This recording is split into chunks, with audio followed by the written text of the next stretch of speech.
அஸ்ஸலாமு அலைக்கும் வரஹ்மத்துல்லாஹி வபரகாத்துஹு. அங்கிள் நேற்று ஒரு டாபிக் கொடுத்தனால அந்த டாபிக் பேர் ஸ்டோரி டெல்லிங். நான் ஒரு கதை எடுத்துருக்கேன். அது உண்மையான கதை. 2017 மும்பைல நடந்துச்சு. அப்ப ஒரு அம்மாவுக்கு ஒரு குழந்தை பிறக்குது. அந்த குழந்தை பையன் குழந்தை. அவங்க அப்பா அந்த குழந்தை சின்ன வயசுல இருக்கும் போதே அவங்க அப்பா இறந்துட்டாங்க. அப்போ அவங்க மம்மி சின்ன சின்ன கூலி வேலைகள் எல்லாம் செஞ்சு, பெருக்கிற வேலை, பாத்திர கழுவுற வேலை, அந்த மாதிரி வேலை எல்லாம் செஞ்சு அந்த பையனுக்கு நல்லா படிக்க வச்சாங்க. அந்த பையன் கூட நல்லா படிச்சு 10th கூட நல்லா டாப்பரா இருந்தா. 12th கூட நல்லா படிச்சான். அதுக்கப்புறமா காலேஜ் போனான். College first year, second year, third year எல்லா இயர்லயுமே நல்லா படிச்சான்.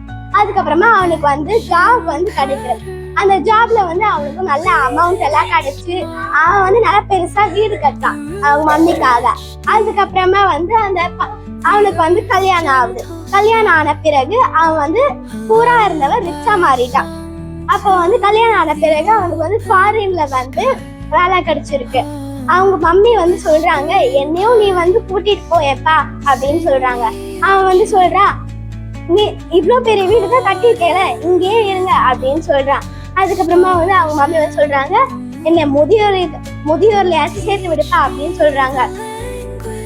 என்ன நினைப்பாங்க, உன்னை போய் முதியோர்ல சேர்த்தா இமேஜ் தானே டேமேஜ் ஆகும் அப்படின்னு சொல்றான். ஹார்ஷா பேச ஆரம்பிச்சுட்டான்.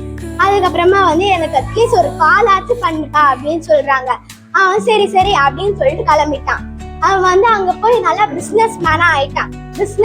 பிசினஸ்க்காக அவன் மும்பைக்கு வரான். மும்பைக்கு வரும்போது அவன் அவங்க மம்மி பாத்துட்டு போலான்னு சொல்லிட்டு வரான்.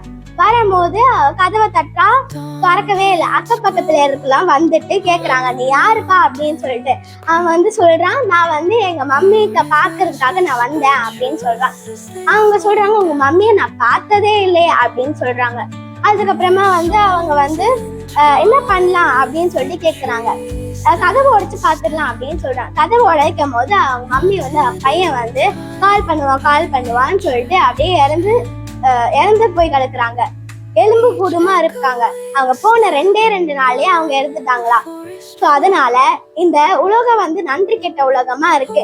உங்க பேரண்ட்ஸை நல்லா பாத்துக்கோங்க, கண்ணியமாக பாத்துக்கோங்க.